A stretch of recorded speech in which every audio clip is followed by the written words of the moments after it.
The mud was thick enough to swallow a man whole. On the morning of October 25th, 1415, thousands of armored knights stood frozen in a French field, their polished steel now caked in dark earth, their proud banners hanging limp in the cold rain. Across from them, a vastly outnumbered English army waited in silence, their wooden stakes driven deep into the ground, their longbows drawn. What happened in the next few hours would become one of the most astonishing military victories in history, a battle so impossible that 6 centuries later, we still struggle to believe it was real. To understand Agincourt, we must first journey back to a world where England and France were locked in a conflict that would span more than 100 years. The 100 Years' War had begun in 1337, a bitter struggle over land, power, and the very crown of France itself. English kings believed they had a rightful claim to the French throne through blood and marriage, while the French nobility fought desperately to keep their kingdom intact. By 1415, a young English king named Henry V had reignited this ancient feud with extraordinary ambition and ruthless determination. Henry was not supposed to be a great king. In his youth, he had been wild, reckless, a prince more interested in taverns than thrones. But when his father died, and the crown settled upon his head in 1413, something transformed within him. The careless boy became a calculating warrior, a man obsessed with glory, legacy, and the dream of conquering France. He was 28 years old when he decided to cross the English Channel with an army, determined to claim what he believed was rightfully his. The expedition began in August 1415, when English ships carrying thousands of soldiers left Portsmouth and sailed toward the French coast. Their first target was the port city of Harfleur, a strategic gateway that would allow Henry to establish a foothold in enemy territory. The siege lasted 5 brutal weeks. Disease spread through the English camp like wildfire. Dysentery, the medieval killer that showed no mercy to knight or peasant, claimed hundreds of lives. Men who had survived the sea voyage now died in agony, their bodies weakening day by day in the filth of the siege lines. When Harfleur finally fell, Henry's triumph tasted bitter. His army, once numbering perhaps 9,000 men, had been reduced to less than 6,000. Many were sick, exhausted, their supplies running dangerously low. The sensible choice would have been to return to England, to consolidate his gains and fight another day. But Henry was not a sensible man. He was a king who believed in signs, in divine favor, in the power of bold action. He decided instead to march his weakened army across northern France to the English-held port of Calais, a distance of over 150 miles through hostile territory. It was a decision that bordered on madness. The French army, hearing of Henry's movements, began to mobilize. Tens of thousands of soldiers, the finest knights in Christendom, assembled to intercept the English king. These were not mere soldiers, but members of the nobility, men who had trained for war since childhood, whose armor alone cost more than a peasant would earn in a lifetime. They rode magnificent war horses bred for combat, carried weapons forged by master craftsmen, and wore the colors of the oldest families in France. They outnumbered the English by at least 3 to 1, perhaps 5 to 1 by some estimates. As Henry's army trudged through the French countryside, they found every bridge destroyed, every ford blocked. The French were herding them like prey, forcing them to march longer and longer distances to find a way across the Somme River. The English soldiers grew hungrier, wearier, more desperate.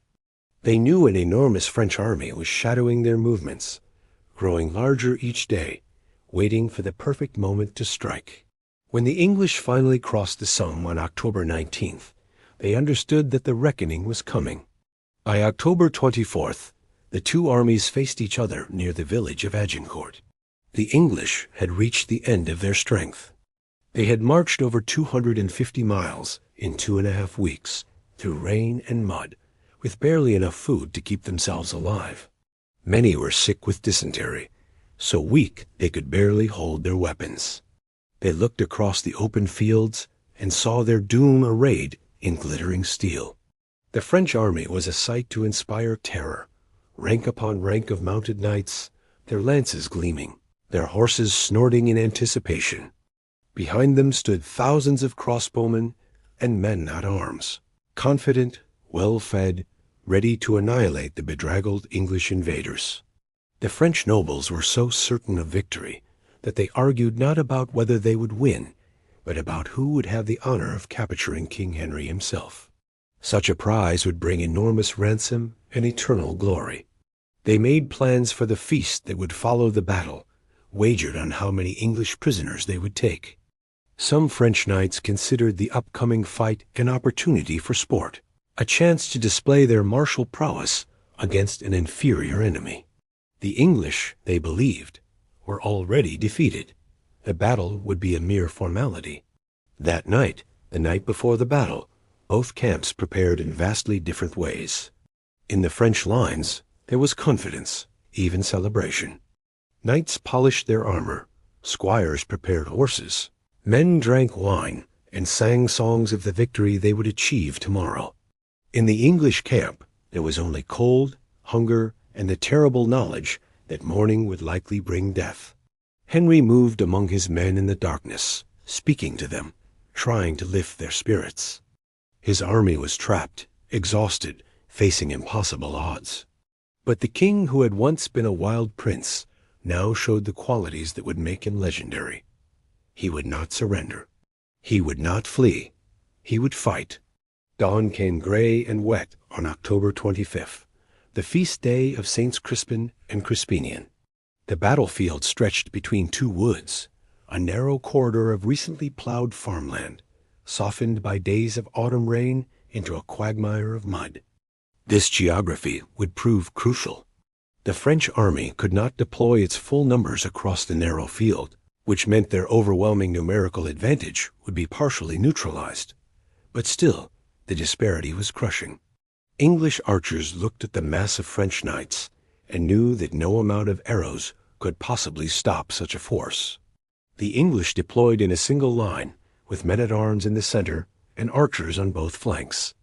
Henry had ordered his archers to plant wooden stakes in the ground in front of their positions, sharpened to points, angled toward the enemy. These stakes were their only defense against the cavalry charge that would surely come.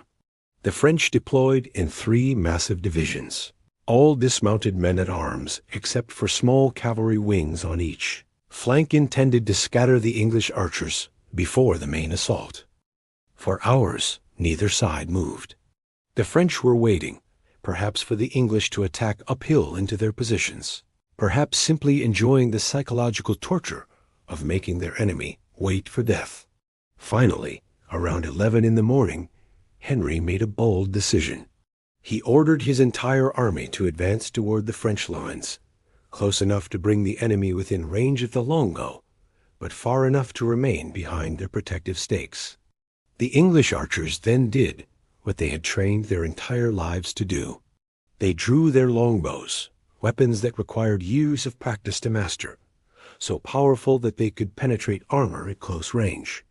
The sky darkened with thousands of arrows, a storm of wood and steel that fell upon the French vanguard.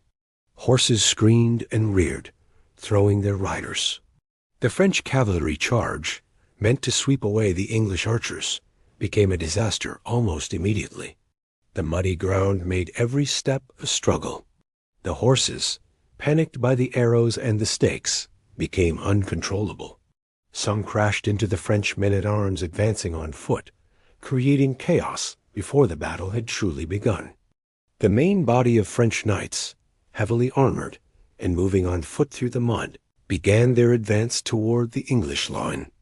These were the elite warriors of France, men who had never known defeat, who believed absolutely in the superiority of the armored knight over common soldiers.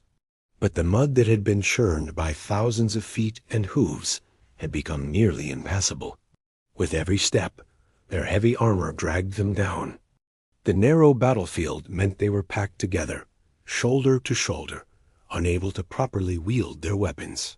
And still the arrows came, thousands upon thousands of them, finding gaps in armor, striking faces, forcing men to keep their heads down as they struggled forward. When the French finally reached the English line, they were exhausted, disorganized, and vulnerable.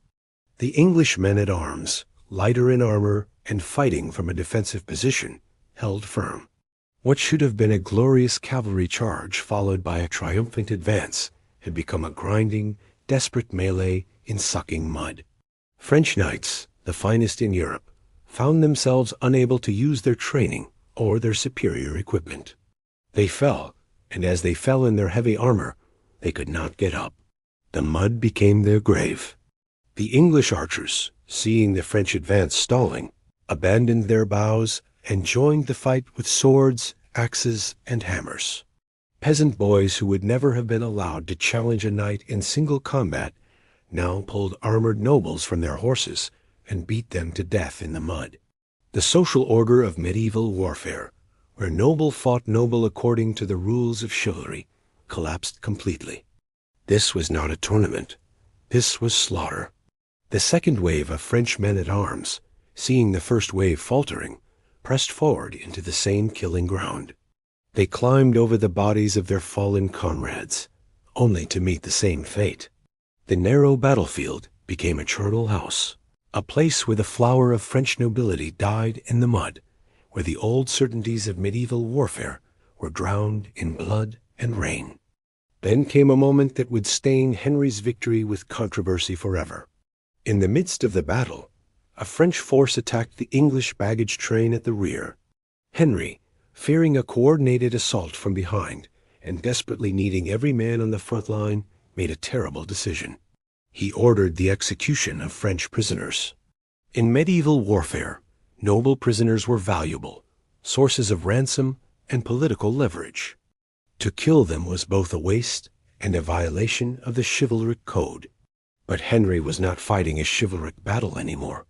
He was fighting for survival, and he would do whatever was necessary to win. The battle ended by mid-afternoon. The French army, once so confident and powerful, had been utterly destroyed. Thousands of French nobles lay dead in the mud, including some of the greatest names in France. The English casualties were minimal by comparison, perhaps a few hundred men. It was a victory so complete, so unlikely, that it seemed to defy the laws of war itself. Henry had gambled everything and won. In the aftermath, both sides struggled to understand what had happened. The French blamed the mud, the narrow battlefield, poor leadership, the archers, bad luck, divine punishment.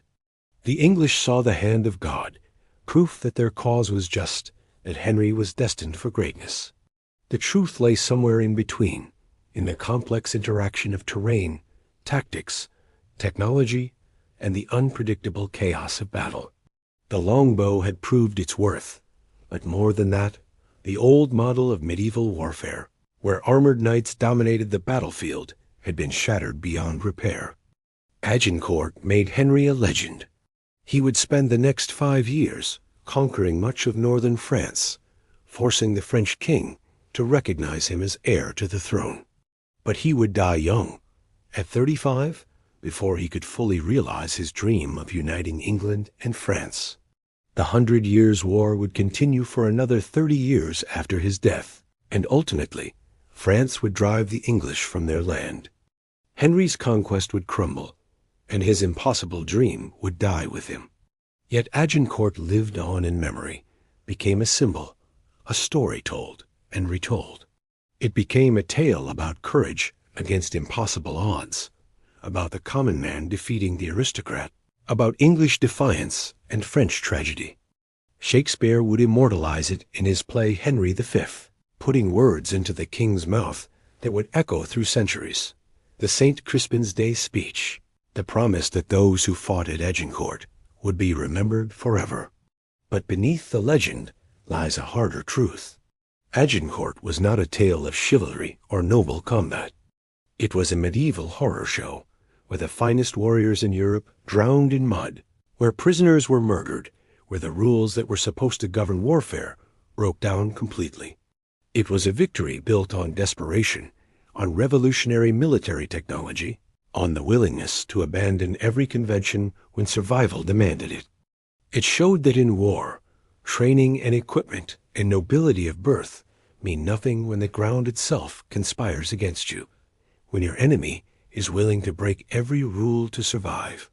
6 centuries have passed since that muddy October morning, yet Agincourt still whispers to us across the ages, reminding us that history turns not on inevitability, but on rain and mud and desperate choices, and that the future belongs not to those who believe victory is their birthright, but to those who fight when all hope seems lost.